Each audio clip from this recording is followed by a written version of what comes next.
You know, there is no second chapter. Alright. Self-destruct sequence initiated. 20, 19, 18, the computer said before I started running down the hallway, fearing for my life. Gotta get out of here and fast, I thought to myself, adrenaline rushing through my veins. I found the door that said escape pods and went in. I quickly found a pod, got strapped in, and launched the pod. The ship exploded before my eyes as the pod I was in drifted through the unending cosmos.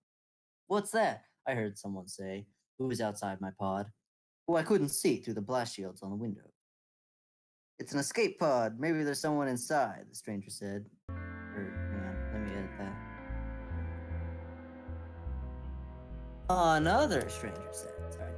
There's someone inside, another stranger said. I heard a loud thump as my pod hit the floor. Did anyone else make it out in time? I thought as the door began to open. Who are you and why did your ship blow up? A girl said as I sat down to process everything. By the way, my name is Sam. I'm the captain of this ship, and we were going through the wreckage and found you. So what happened? Why is there a 17-year-old in an outer space coffin waiting to be rescued? She said in an enthusiastic way. I'm gonna change enthusiastic to grim. Okay. Why am I still working on this? Okay. In order to tell you that, I have to start at the beginning, I said. So here we are, where it all began. Let me get started telling you the strange story. It all started last Wednesday. Oh, sorry, I forgot to tell you the title of the book. The title of the book is this isn't part of the story. The title of the book is My Wacky Wednesday, by Chris. Where was it? It all started last Wednesday. When I got up out of bed at 6 a.m., it was still dark outside. I got dressed for work. I started eating, and so far it had been pretty routine, like every other day. So I put my shoes on and went outside. I checked my watch, and it said 7 a.m. I realized I was going, I realized I was going to be late for work if I was procrastinating, if I procrastinated anymore. I decided to walk to work today because on my... Okay, need some water. Okay.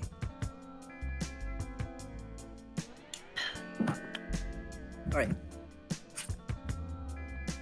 I realized I was going to be late for work if I procrastinated anymore. I decided to walk to work today because on my phone, the maps looked like there was traffic everywhere. It was a normal day so far. I was halfway to work when suddenly a wristband popped into existence out of nowhere. I picked it up, thinking, where did this thing come from? There are buttons and gizmos all over it. Then I put it on and decided to push the big red button with the blue flashing light next to it. And zap, I was suddenly in a place I didn't recognize. The thing I was wearing on my wrist started flashing numbers. There were 4 of them. It said 5120. Then there was a voice that said, time to successful, coming from. That's the end of the first page. I thought it couldn't be true. I began to examine everything around me. It was amazing. The buildings were emitting neon lights, and there was flying cars and spaceships flying everywhere. Am I in the future? I thought. How did this thing do that?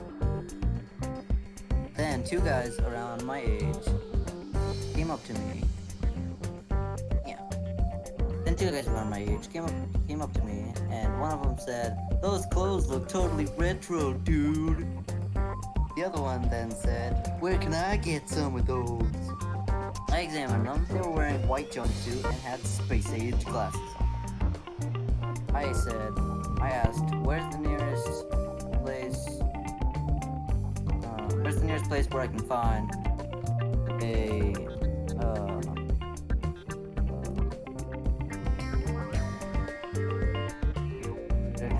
Where's the nearest place where I can find out, well, the original people living here were...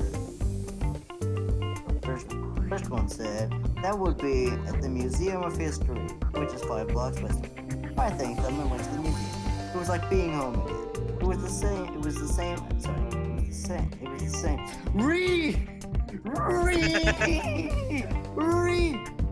same as it was back in my time, at least. At least in really good, a really good. me! A really good recreation. Marble walls and roof, I always thought it looked kind of like it should have been in Greece some long time ago. I looked up my name in the new futuristic computer monitor and saw that it said I disappeared in the year 2019 and was never found, presumed dead. I wanted to go back so bad, but I didn't want to risk messing with this time traveling thing that I had no idea how it worked. I had no way of knowing where or when it came from. I looked up time travel in the monitor and nothing came up. So I guess it wasn't expected. I was stuck here, in a time that I had no knowledge of how anything worked. I was stuck in the future. I was hopeless, ever finding a way to get back home, so I decided to keep going forward. I asked around to see if I could get a job.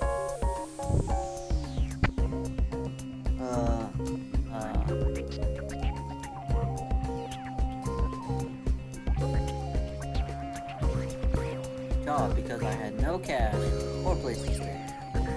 When I got one, it was aboard a cargo ship that's Hi, Sadie. Oh, you're a good puppy. Yes, you were.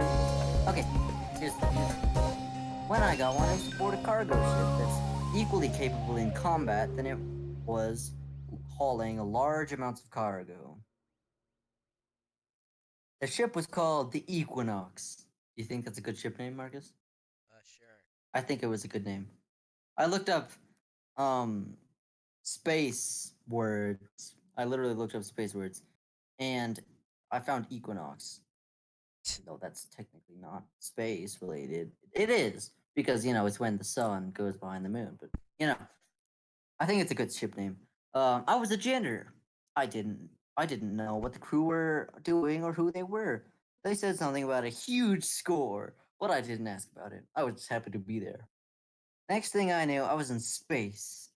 Don't know where we were going. Don't know where we were going, but I didn't really care. The view was just too stunning. Watching Stars. stars go by in the blink of an eye. When it was time for lunch, everybody was being quiet. Probably because I was there. Oh, Is that it? oh yeah. No, hang on. Sorry. When it was time for lunch, everyone was being quiet, probably because I was there. So I decided to introduce myself. Hello, my name is Clint Edwards. After some of the awkwardness passed, I talked to the group and found that one of them was an outer space gunslinger named Arthur, another a retired assassin named Alice, one a hacker named Sparky, and a weird robot that looked like it had a few screws that it had a few screws loose named Bob. They weren't very keen on telling me what their grand plan was, but they still accepted me as a member of this crew. So they told me what their plan was. That's it. That's it.